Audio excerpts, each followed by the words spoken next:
दिल्ली के मुख्यमंत्री अरविंद केजरीवाल की गिरफ्तारी के बाद देश की सियासत में भूचाल सा आ गया है। ईडी कल शाम को उनके घर पर पहुंचे और उनके घर में ही पूछताछ करके गिरफ्तार करके ले गई। केजरीवाल की गिरफ्तारी के बाद सरकार और विपक्ष के बीच में लड़ाई नए सिरे से शुरू हो गई। बीजेपी इसे भ्रष्टाचार के खिलाफ बड़ी जीत बता रही है, तो आम आदमी पार्टी इसकी वजह बीजेपी का डर बता रही है।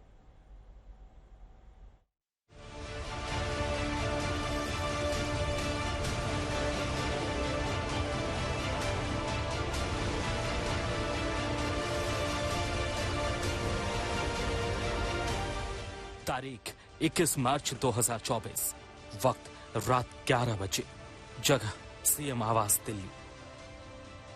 हिंदुस्तान की राजनीति में ऐसी तस्वीर पहले कभी नहीं देखी गई जब जांच एजेंसियों ने एक मौजूदा मुख्यमंत्री को गिरफ्तार किया हो। ये दिल्ली के मुख्यमंत्री के सरकारी आवास के बाहर निकलती ईडी की गाड़ियां हैं, जिसमें अरविंद केजरीवाल को गिरफ्तार करके ले जाया जा रहा है। ईडी की टीम अरविंद केजरीवाल को लेकर निकले एक के बाद एक कई गाड़ियां। सीधे हम तस्वीर आपको दिखा रहे हैं। अरविंद केजरीवाल को गिरफ्तार करके ईडी की टीम लेकर जा रही है यहाँ पर, एक के बाद एक कई गाड़ियां। ये वो गाड़ियां थी जो अरविंद केजरीवाल के घर के अंदर दाखिल हुई थी।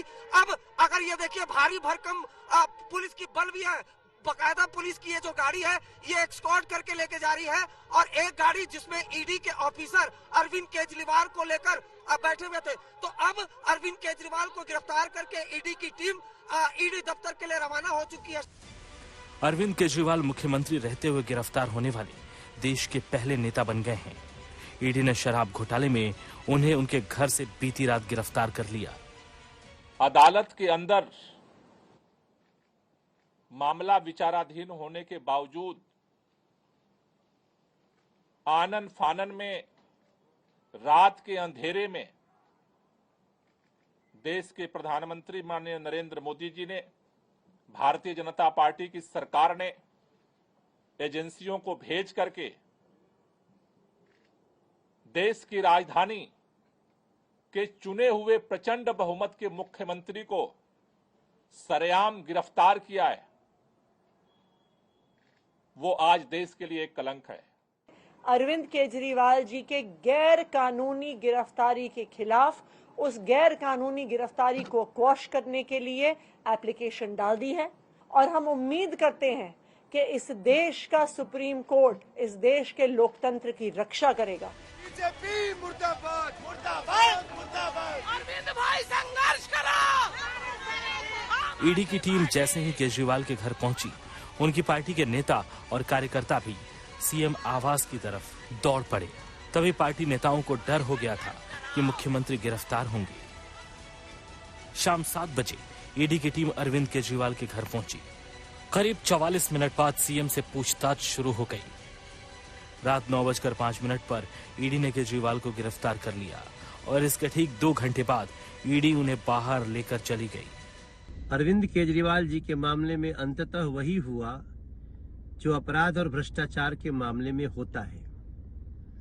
भ्रष्टाचारी अपराधी चाहे कितनी भी चालाकियां कर ले, वो कानून के शिकंजे में आता ही आता है। कानून अपना काम कर रहा था और कानून के तहत अरविंद केजरीवाल जी की गिरफ्तारी हुई है, लेकिन जिस प्रकार का माहौल बनाने की कोशिश की गई कि उनके साथ वेंडेटा पॉलिटिक्स हो रही है, ये सरासर गलत है। 9 सम्मन दिए गए अरविंद केजरीवाल साहब को। उनके लिए विपाशना इंपॉर्टेंट था, उनके लिए मध्य प्रदेश चुनाव इंपॉर्टेंट था, उनके लिए दिवाली इंपॉर्टेंट थी, लेकिन ईडी के सवालों के जवाब देना इंपॉर्टेंट नहीं था। रात 11 बजे अरविंद केजरीवाल को लेकर ईडी उन्हें घर से निकलती है, और करीब आधे घंटे बाद ईडी दफ्तर में उनकी गाड़ी घुसते हुए दिखती है। इस दौरान अरविंद केजरीवाल गाड़ी में बैठे नजर आते हैं। इस तरह सिर्फ 4 घंटे में ईडी की टीम ने अरविंद केजरीवाल से पूछताछ की, घर की तलाशी ली और उन्हें गिरफ्तार कर अधिकारी ईडी दफ्तर ले गए। सीधी मंशा ईडी की मुख्यमंत्री जी को अरेस्ट करने की ही थी। कोई पूछताछ नहीं थी, कोई प्रश्न नहीं था। सब कोर्ट के अंदर नाटक किया जा रहा था। मुख्यमंत्री जी के घर की पूरी तलाशी इस छापे में ली गई। सिर्फ 70,000 रुपए नकद मिले, जो कि ईडी वापस लौटा के चली गई। मुख्यमंत्री जी का मोबाइल लिया गया। अंत में सच्चाई की जीत हुई है और अरविंद केजरीवाल गिरफ्तार हुए हैं। मैं दिल्ली के लोगों को आज ये बताना चाहता हूं, ये जीत आपकी है, ये करप्शन का अंत है, ये भारतीय जनता पार्टी की और मोदी जी की कमिटमेंट है कि ना खाने खाऊंगा ना खाने दूंगा और खाने देने वालों को जेल में छोड़ के आऊंगा। अरविंद केजरीवाल से पहले ईडी ने झारखंड के पूर्व मुख्यमंत्री हेमंत सोरेन को गिरफ्तार किया था। हालांकि हेमंत सोरेन ने ईडी की हिरासत में राजभवन जाकर इस्तीफा दिया था, लेकिन चुनाव के ऐलान के बाद अरविंद केजरीवाल की गिरफ्तारी ने देश की सियासत में बड़ा भूचाल ला दिया है। अत्याचार और खेलेंगे विक्टिमहुड कार्ड पर, ये विक्टिमहुड कार्ड नहीं चलने वाला है। आम आदमी पार्टी और अरविंद केजरीवाल चाहे जितने विक्टिमहुड कार्ड खेल ले, उनको जवाब तो देना होगा कि कैसे बदल गया इंसान। जो अन्ना हजारे की उंगली पकड़ के कहते थे कि पहले इस्तीफा होगा फिर जांच होगी और हम नेताओं को जेल भेजेंगे, आज जब उनके जांच में शामिल होने की बारी आई, जब उनके ऊपर कार्रवाई हो रही है और कोर्ट राहत नहीं दे रही है, तो कह रहे हैं कि जेल से हम सरकार चलाएंगे और जांच में शामिल नहीं हो पाएंगे। ये लोकतंत्र की हत्या है और इस देश के अंदर तानाशाही की घोषणा है। अगर अरविंद केजरीवाल को गिरफ्तार किया जा सकता है तो इस देश के अंदर हर बच्चे को गिरफ्तार किया जा सकता है, उसकी आवाज को दबाया जा सकता है। इसलिए साथियों, आज से लड़ाई शुरू हुई है।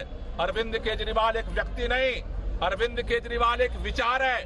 देश के अंदर जब से इंडिया गठबंधन बना है, भाजपा को ये लगता है 400 पार नहीं 40 पर भाजपा सिमटने जा रही है देश के अंदर। आतिशी जी कह रही हैं अरविंद केजरीवाल एक व्यक्ति नहीं है, वो एक आइडिया है। Then I should say he is a bad idea. Arvind Kejriwal एक बैड आइडिया है। तो स्वाभाविक रूप से अगर इस प्रकार की कार्यवाही घोटाले किए जाएंगे तो कार्यवाही होना ये हिंदुस्तान के संविधान और हिंदुस्तान के कानून के दायरे में हो रहा है। ईडी दफ्तर में ही बीती रात डॉक्टरों ने मेडिकल टेस्ट किया, फिर वहां लॉकअप में रखा गया। केजरीवाल की पूरी रात एसी लॉकअप में कटी है। अब आज उन्हें पीएमएलए कोर्ट में पेश करने की तैयारी है। उधर गिरफ्तारी के विरोध में केजरीवाल सुप्रीम कोर्ट भी पहुंचे हैं, जिस पर आज सुनवाई हो सकती है। आज तक ब्यूरो।